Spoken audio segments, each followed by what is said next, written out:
നീ എന്താ ചോദിക്കുന്നേ? നീ മരിക്കാൻ കാരണമായവരോട് എന്തിനാ ക്ഷമിക്കുന്നെന്നോ? ആരാ പറഞ്ഞ ഞാൻ ക്ഷമിച്ചൊന്ന്? പക വീട്ടണമെന്നുള്ളത് കൊണ്ടാ ഇതിനു മുൻപ് ഞാൻ നിന്റെ അടുത്ത് വരാതിരുന്നത്. ഞാൻ തീർക്കും, കൊല്ലും ഞാൻ. ആ പ്രഭാവതിയെ കൊല്ലും ഞാൻ. മതി, ഇല്ല, ലീനെ ഒറ്റയ്ക്കാക്കിയിട്ട് ഞാൻ വരുന്നില്ല. അങ്കിള് പൊയ്ക്കോ. വാശി പിടിക്കാതെ വാ മോനെ. ഞാൻ ഇവിടുന്ന് പ്രഭാവതിയുടെ വീട്ടിലേക്കാ പോകുന്നേ. ലീനയുടെ ഓർമ്മ ദിവസം തന്നെ എനിക്കവരെ തീർക്കണം. അതൊക്കെ നമുക്ക് തീർക്കാം. ഇപ്പൊ നമുക്ക് വീട്ടിൽ പോവാം. വരാനാ പറഞ്ഞ, അല്ലെങ്കിൽ ഞാൻ മേഡത്തെ വിളിക്കും. ലീന, ഞാൻ പൊയ്ക്കോട്ടെ. ഒരു നല്ല വാർത്ത അറിയിക്കാൻ ഞാൻ ഉടനെ വരും. പ്രഭാവതി കൊല്ലപ്പെട്ട വാർത്ത അറിയിക്കാൻ.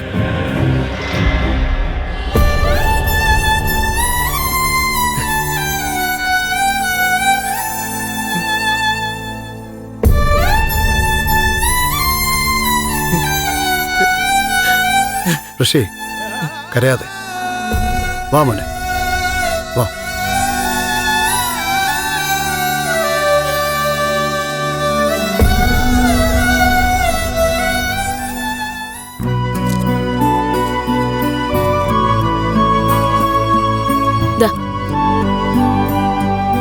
മതി മോളെ. പോരാ, ഇതൂടെ കഴിക്കും. വീട്ടിൽ നിന്ന് ഇറക്കി വിട്ടതാണെന്നൊക്കെ പറഞ്ഞല്ലോ. വീടെവിടെയാ?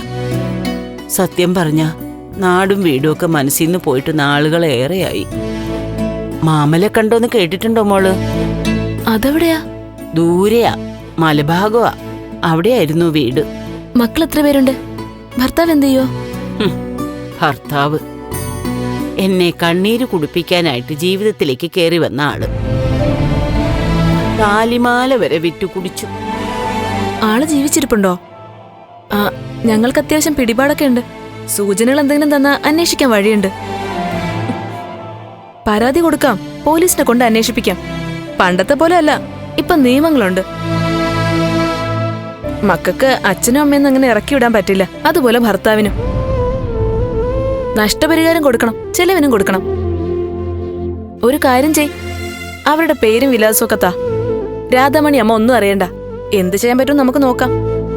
വേണ്ട മോളെ, ഞാൻ ഏതായാലും ഇങ്ങനെയായി. അവരിനി അവരുടെ ഇഷ്ടം പോലെ ജീവിക്കട്ടെ. അങ്ങനെ ക്ഷമിച്ചു കൊടുക്കണ്ട രജനി. വരട്ടെ, നമുക്ക് നോക്കാം.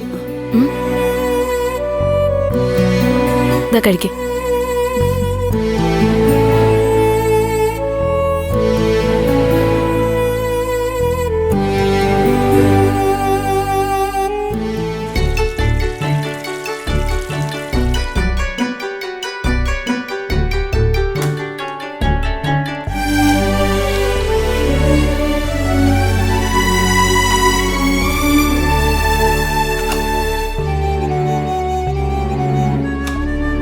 മോളെ മതി, മോള് ചെല്ല്. ജോലിയൊക്കെ ഞാൻ ചെയ്തോളാം. അമ്മ പോയെ, ഞാൻ ചെയ്തോളാം. മോളെ, നീ ഇനി നാട്ടുകാര്യങ്ങളിൽ ശ്രദ്ധിച്ചാ മതി. ഒരു MLA ചെയ്യാനേ ഒരുപാട് ജോലിയുണ്ട്. വീട്ടുജോലിക്ക് കുഴപ്പമുണ്ടെന്നല്ല, ഇനി അങ്ങോട്ട് അതിനൊരു സമയം കിട്ടില്ല. അതുകൊണ്ട് പറഞ്ഞതാ. രാധാമണിക്ക് കഞ്ഞി മതിയെന്ന് പറഞ്ഞു. ഞാൻ കഞ്ഞി ഉണ്ടാക്കാനാ വന്നേ. കഞ്ഞി ഞാനുണ്ടാക്കാം അമ്മേ. MLA മന്ത്രിയൊക്കെ ആയാലും വീട്ടുകാരായി നിൽക്കുമ്പോഴുള്ള സുഖവും സന്തോഷവും അതൊന്നും വേറെ തന്നെയാ. സത്യം. വീട്ടിലുള്ളവരുടെ സ്നേഹം കിട്ടുക, അതിന്റെ സന്തോഷം അറിയുക, അതിന്റെ ഒരു ഫീല് നിയമസഭയിൽ കിട്ടില്ലല്ലോ. റിസൾട്ട് വന്ന ദിവസം അമ്മ എനിക്ക് പായസം തന്നില്ലേ, അത് ഞാൻ ഒരിക്കലും മറക്കില്ല. പായസത്തിന്റെ മധുരത്തെക്കാൾ അമ്മയുടെ സ്നേഹത്തിന്റെ മധുര മനസ്സിൽ നിറഞ്ഞു നിൽക്കുന്നേ.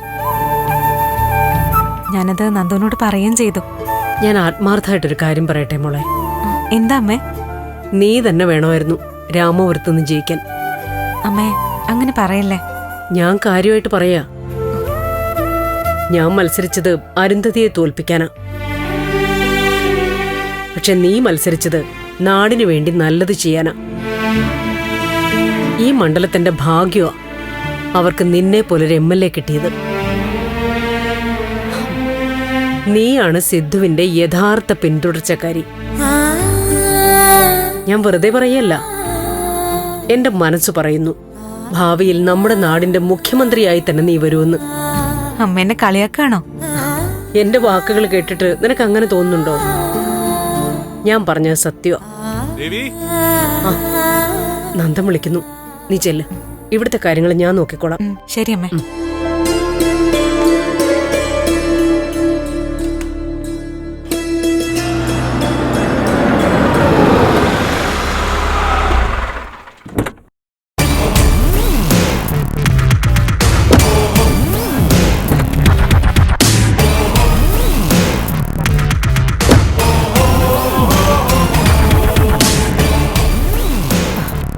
എന്താ മോനെ, പള്ളിയിൽ പോയി ലീനയ്ക്ക് തിരികത്തിച്ചപ്പോ സമാധാനായോ? എന്താടാ, എന്തുപറ്റി? അന്നമ്മ എന്തിനാ എന്നെ തടഞ്ഞത്? എന്റെ ലീനയെ കൊന്നവരെ അന്ന് അങ്ങ് തീർക്കുമായിരുന്നല്ലോ. കല്ലറെ കിടന്ന് ലീന ചോദിക്കും പോലെ തോന്നി, അവളെ കൊന്നയാളെ വെറുതെ വിടുവാണോന്ന്. സെമിത്തേരിന്ന് പോരാൻ ഋഷി കൂട്ടാക്കിയില്ല. അവിടുന്ന് എന്നെ പ്രഭാവതിയുടെ വീട്ടിലോട്ട് ഉടനെ പോണമെന്ന പിടിവാശിയിലായിരുന്നു. ഋഷി, ഞാൻ പറയുന്നൊന്നും നിനക്ക് മനസ്സിലാവുന്നില്ലേ? അമ്മേ, ലീനയുടെ ആത്മാവ് സമാധാനം കിട്ടാതെ നടക്കുവാണെന്ന് എനിക്ക് തോന്നുന്നത്. ലീന എന്നെയും വെറുക്കും. അവളുടെ മരണത്തിന് പകരം ചോദിക്കാൻ ധൈര്യമില്ലാത്തവനെയാ അവള് സ്നേഹിച്ചതെന്ന് കരുതും. നീ അങ്ങനെയൊന്നും ചിന്തിക്കണ്ട മോനെ. ലീന മരിച്ചു, നമ്മൾ അതിന് പകരം ചോദിക്കുകയും ചെയ്യും. അതിനപ്പുറത്ത് ലീനയെക്കുറിച്ച് എപ്പോഴും ഇങ്ങനെ ഓർത്ത് നടക്കണ്ട. ഞാൻ ഓർമ്മിക്കും. ലീനയില്ലാതെ എനിക്കൊരു ജീവിതമില്ല. ലീനയെ കൊന്നയാളോട് പകരം ചോദിച്ചേ പറ്റൂ. എന്താ, അമ്മയ്ക്ക് പേടിയാണോ? അതോ അമ്മ അവർക്ക് മാപ്പ് കൊടുത്തോ? എനിക്ക് പറഞ്ഞാ മതി, ഞാൻ എന്റെ വഴി നോക്കിക്കോളാം. ആണോ? നീ നിന്റെ വഴി നോക്കോ? കൊറേ കാലം തളർന്നു കിടന്നല്ലോ, എന്താ നിന്റെ വഴി നോക്കാത്തെ? ആരുടെ സഹായവും ഇല്ലാതെ തനിയെ ചെന്ന് മരുന്ന് കഴിക്കാത്തതെന്താ? തനിയെ ആഹാരം കഴിക്കാത്തതെന്താ? തനിയെ ഓരോ കാര്യങ്ങൾ ചെയ്യാതിരുന്നെന്താ? അവൻ അവന്റെ വഴി നോക്കാൻ പോന്നു.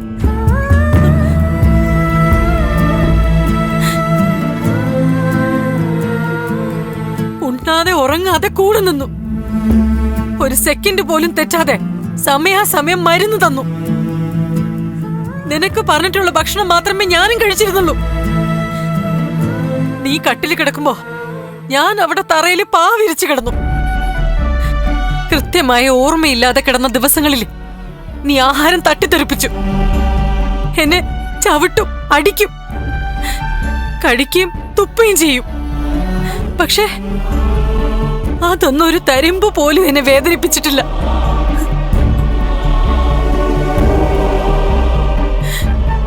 നീ എന്നെ അടിക്കുമ്പോ എന്റെ ശരീരം നോവുന്നത് ഞാൻ അറിഞ്ഞിട്ടില്ല. പകരം എന്റെ മോനെ കൈ ചലിപ്പിക്കാൻ പറ്റില്ലോ എന്നുള്ള സന്തോഷമായിരുന്നു. ആ മുറിയായിരുന്നു എന്റെ ലോകം. എന്നിട്ടിപ്പോ അവൻ പറയുന്നു അവൻ അവന്റെ വഴി നോക്കാന്ന്. പൊക്കോ, നിന്റെ വഴി ഏതാന്ന് വെച്ച നീ പൊക്കോ. ഞാൻ വഴി മുടക്കാൻ നിൽക്കുന്നില്ല.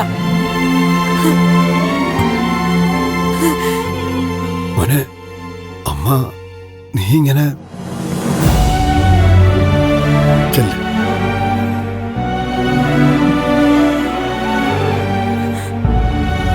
അമ്മേ, സോറി. അമ്മേ, സോറി. ഞാൻ അറിയാതെ എന്തൊക്കെയോ പറഞ്ഞു. അമ്മ എന്ത് ശിക്ഷ വേണമെങ്കിലും തന്നോ, ഞാൻ സ്വീകരിച്ചോളാം. മാപ്പ് ചോദിച്ച മകനെ ശിക്ഷിക്കുകയാണോ അമ്മ വേണ്ടത്? അവന്റെ ആഗ്രഹം സാധിച്ചു കൊടുക്കുകയല്ലേ വേണ്ടേ? നിന്റെ ലീനയ്ക്ക് ശാന്തി കൊടുക്കാം. അവളുടെ ആത്മാവിന് സമാധാനം കിട്ടിയിട്ടില്ല എന്നല്ലേ നീ കരുതുന്നേ? പകരം വീട്ടിയാലല്ലേ തൃപ്തി കിട്ടൂ? ലീനയുടെ ആത്മാവിന് പൂർണ്ണ മോക്ഷം കൊടുക്കാം, അധികം വൈകാതെ തന്നെ. മതി, എനിക്കത് മതി.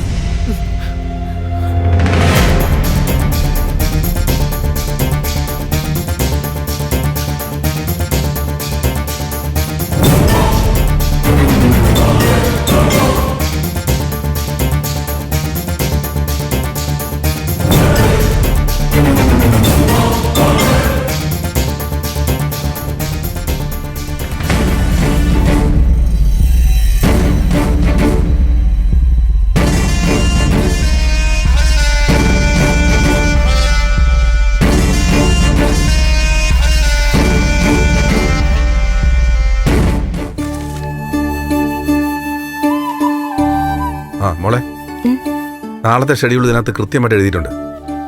നോക്കിക്കോ. രാവിലെ 10 മുതലുള്ള കാര്യങ്ങൾ ഈ ഡയറിയിൽ കുറിച്ചിട്ടുണ്ട്. ഒന്നുപോലും വിട്ടുപോകരുത്.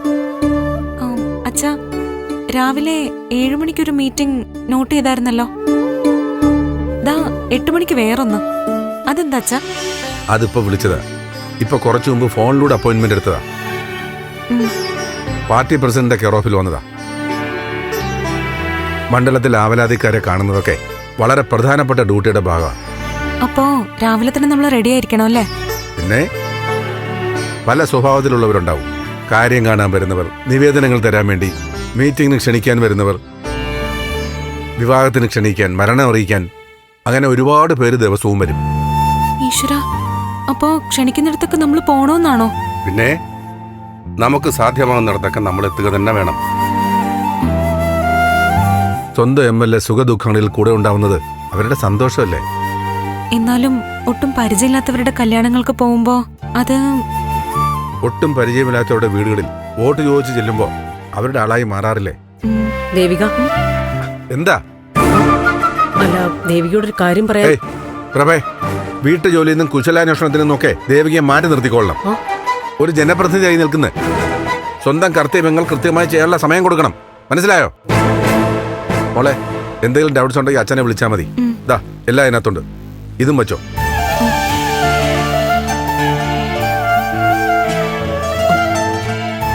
എന്താ പ്രശ്നം? ആളിത്തിരി ചൂടിലാണല്ലോ. അമ്മ ഇത് കണ്ടോ? നാളെ ഞാൻ അറ്റൻഡ് ചെയ്യേണ്ട മീറ്റിങ്ങുകളുടെയും മറ്റു പരിപാടികളുടെയും ലിസ്റ്റാ. കണ്ടിട്ട് തന്നെ പേടിയാവുന്നു. ഈശ്വര, ഞാനിനി എന്താ ചെയ്യാ? ഈ ലിസ്റ്റ് കണ്ടിട്ടാണോ നീ ഇങ്ങനെ വരണ്ടു നിൽക്കുന്നേ? മനസ്സിലായില്ല. ഇത് ചെറുത്. ലിസ്റ്റൊക്കെ വരാൻ കിടക്കുന്നതേ ഉള്ളൂ. അയ്യോ, ആണോ? ആണോന്നോ? നിന്റെ BP കയറ്റണ്ടെന്ന് കരുതിയിട്ടായിരിക്കും ആദ്യ ദിവസത്തെ പ്രോഗ്രാം ഇങ്ങനെ ചുരുക്കിയത്. സിദ്ധു MLA ആയപ്പോഴും ഇങ്ങനെയായിരുന്നു. ആദ്യമൊക്കെ കുറച്ചേ കാണൂ. ബലരാമനാ ലിസ്റ്റ് കൊടുക്കുന്നത്. പിന്നെ എന്റെ മോളെ, രാവിലെ 4 മണിക്ക് പോയാ രാത്രി ഏതെങ്കിലും സമയത്താവും വന്ന് കയറുന്നത്. ആദ്യമൊക്കെ കാത്തിരുന്ന് ഞാൻ കസേരയിലിരുന്ന് തന്നെ ഉറങ്ങിപ്പോവും. പിന്നെ അതൊരു ശീലമാവും. ഈശ്വര, MLA മന്ത്രി എന്നൊക്കെ പറഞ്ഞ് നടക്കുന്നവരെ കാണുമ്പോ നല്ല രസാ. ഇങ്ങനെയാണെങ്കിലേ ഞാൻ വീണു പോവും. അതൊക്കെ ഒരു തോന്നലാ മോളെ. 2 മാസം കഴിഞ്ഞ ഒരു 5 തറക്കല്ലെങ്കിലും മിനിമം ഒരു ദിവസം ഇട്ടില്ലെങ്കിൽ ഉറക്കം വരാത്ത അവസ്ഥയാവും.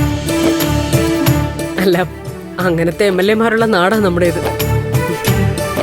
പൊതുപ്രവർത്തനം അതിന്റെ സ്പിരിറ്റിൽ എടുക്കണം മോളെ. അത് നമുക്കും നല്ലതാ, നാടിനും നല്ലതാ. പ്രഭ,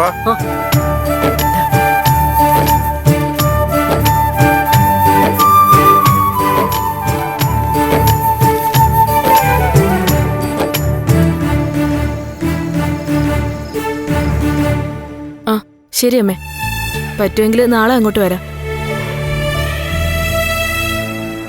വീട്ടുകാരും ബന്ധുക്കളൊക്കെ ഇല്ലാതാവാന്ന് വെച്ചാ വലിയ കഷ്ടമല്ലേ? പിന്നല്ലാതെ. പാവം ആ രാധാമണി അമ്മ. ബന്ധുക്കളെല്ലാരും കൂടി ഇറക്കി വിട്ടതാണെന്ന് കിടപ്പാടം പോലും ഇല്ല. എന്തായാലും അവസാനം നമ്മുടെ വീട്ടിൽ അഭയം കിട്ടിയില്ലേ? അതെ, എന്തായാലും ദേവികയുടെ വലിയ മനസ്സായിട്ടോ. ദേവികയുടെ മനസ്സോ? ആര് പറഞ്ഞു? അമ്മയെ എല്ലാത്തിനും മുൻകൈ എടുത്ത. അമ്മ സമ്മതിച്ചില്ലായിരുന്നെങ്കിൽ രാധാമണി അമ്മ വീണ്ടും റോഡിലായനെ. മാഡം ആയാലും ശരി, ദേവിക ആയാലും ശരി, ഒരു നല്ല കാര്യം നടന്നില്ലേ? ഗിരി, നിനക്കറിഞ്ഞൂടെ നമ്മുടെ സാവിത്രി കുഞ്ഞമ്മേ? ഏത്? ആ, മറ്റേ പള്ളിപ്പുറത്ത് താമസിക്കുന്ന ബന്ധുമിത്രാദികളിൽ പ്രധാനി. മനസ്സിലായി. അത് തന്നെ, സാവിത്രി ഇന്നെ വിളിച്ചായിരുന്നു. അത് ശരി. ഇതുവരെ അവർ വിളിച്ചിട്ടില്ലല്ലോ. മുമ്പ് അച്ഛൻ മരിച്ച സമയത്ത് പോലും അമ്മ വിളിക്കുമ്പോ ഫോൺ അറ്റൻഡ് ചെയ്യാത്ത ടീംസ് അല്ലേ? നമ്മൾ കടം ചോദിക്കാൻ വിളിക്കാന്ന് പേടിച്ചിട്ട്. അല്ല, എന്തിനാ അവര് വിളിച്ചത്? അല്ല, അത് എന്താമ്മേ? നമ്മളെ കൊണ്ട് അവർക്കൊരു കാര്യം സാധിക്കണം. അങ്ങനെ വരട്ടെ. അതല്ല ഞാനും ആലോചിക്കുന്നത്. ഈ കുഞ്ഞമ്മയ്ക്കും വല്യമ്മയ്ക്കൊക്കെ എന്ത് പറ്റിയെന്ന്. ബന്ധുക്കളല്ലേ ഗിരി, എന്തെങ്കിലും ആവശ്യം വന്നാ നമ്മൾ സഹായിച്ചാൽ എന്താ? കാര്യം എന്താ അമ്മേ? അവരുടെ മോള് എഡ്യൂക്കേഷൻ ഡിപ്പാർട്ട്മെന്റിലാ. അവളുടെ ട്രാൻസ്ഫർ പ്രശ്നം. ഒരു പേപ്പർ നീക്കണം. എന്തോ ഒരു കുരുക്കുണ്ടെന്നാ പറയുന്നത്. എന്റെ അമ്മേ, ഞാൻ അത്ര വലിയ രാഷ്ട്രീയക്കാരനൊന്നും ആയിട്ടില്ല എന്നൊന്ന് വിളിച്ചു പറ. അതൊന്നും ഞാൻ കൂട്ടിയാ കൂടില്ല. അതല്ലടാ, ദേവിക MLA അല്ലേ? ദേവിക ആത്മാർത്ഥമായിട്ട് വിചാരിച്ചാൽ കാര്യം ശരിയാക്കാന്നാ പറയുന്നേ. എങ്ങനെ? ദേവികയെ കൊണ്ട് കാര്യം സാധിക്കാനോ? എന്തായാലും ഒരാളുടെ വശം അതിന്റെ പേപ്പറെല്ലാം കൊടുത്തയച്ചു. നടന്നു തന്നെ. ദേവിയെ കൊണ്ട് നടത്തിക്കാമേ. രജനി, എന്ത് നടത്തിക്കാന്നാ? ഇമാതിരി കാര്യങ്ങളുമായിട്ട് ദേവികയുടെ അടുത്ത് പോയെന്നെങ്ങാനും ഞാൻ അറിഞ്ഞ സത്യമായിട്ട് എന്റെ സ്വഭാവം മാറേ. അമ്മയ്ക്ക് അവരോട് പറഞ്ഞുകൂടായിരുന്നോ കാര്യം നടക്കില്ലെന്ന്? ബന്ധുക്കാരല്ലേ മോനെ, തുറന്നടിച്ച് അങ്ങനെ പറയാൻ പറ്റുമോ? അങ്ങനെ പറയാൻ പറ്റിയില്ലെങ്കിൽ അമ്മ തന്നെ മന്ത്രി ഓഫീസിൽ ചെന്ന് കാര്യം സാധിച്ചു കൊടുക്കണം. ദേവി ഇതിനിടെ പിടിച്ചിടണ്ട. ഇത് വലിയ പ്രശ്നമുള്ള കാര്യമൊന്നും അല്ലെന്നാ പറഞ്ഞേ. ദേവിക ആരെങ്കിലും ഒന്ന് വിളിച്ചു പറഞ്ഞാ മതി. അമ്മേതേ, അനാവശ്യമായ കാര്യങ്ങൾ ഇടപെട്ട് ഓരോ കുഴപ്പങ്ങൾ ഉണ്ടാക്കരുതേ. രജനി എന്നാ മാഷിന്റെ കേസ് ഏറ്റെടുത്തോണ്ടുണ്ടായ ബുദ്ധിമുട്ടുകൾ അറിയാലോ. അതുകൊണ്ട് MLA എന്റെ ആളാണെന്ന് അറിയിക്കാനുള്ള എടുത്തിയാട്ടൊന്നും വേണ്ട, പറഞ്ഞേക്കാം.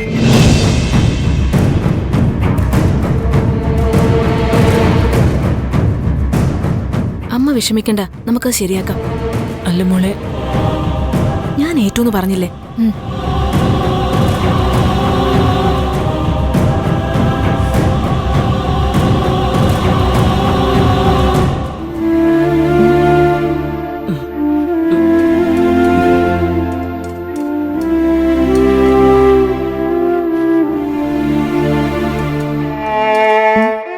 മതി മോളെ, മതി. ആ ഇതുകൂടെ കഴിക്ക്. കഴിച്ചേ. ദാ.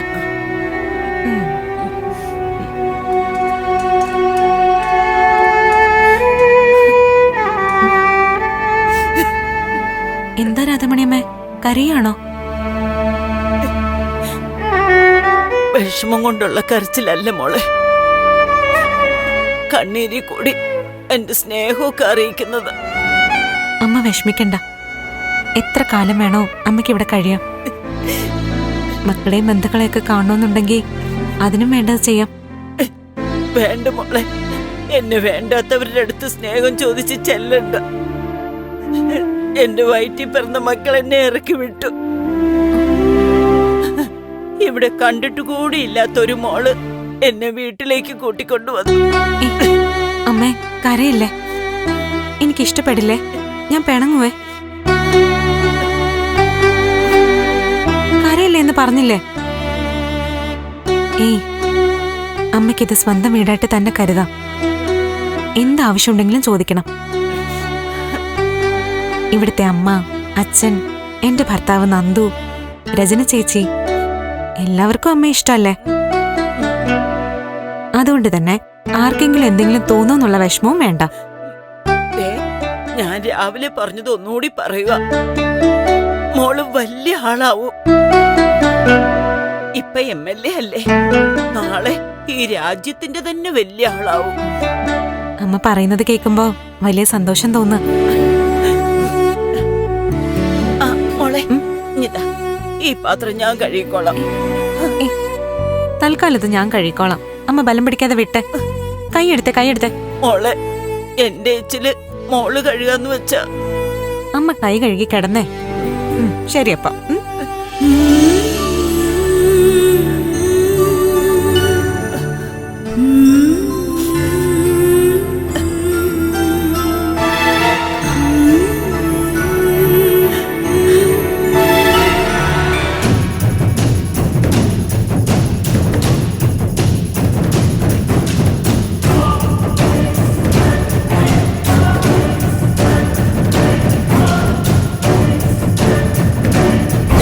അന്നമ്മ എന്തിനാ എന്നെ തടഞ്ഞത്? എന്റെ ലീനയെ കൊന്നവരെ അന്നേ അങ്ങ് തീർക്കുമായിരുന്നല്ലോ. കല്ലറക്കിടന്ന് ലീന ചോദിക്കും പോലെ തോന്നി, അവളെ കൊന്നയാളെ വെറുതെ വിടുവാണോന്ന്.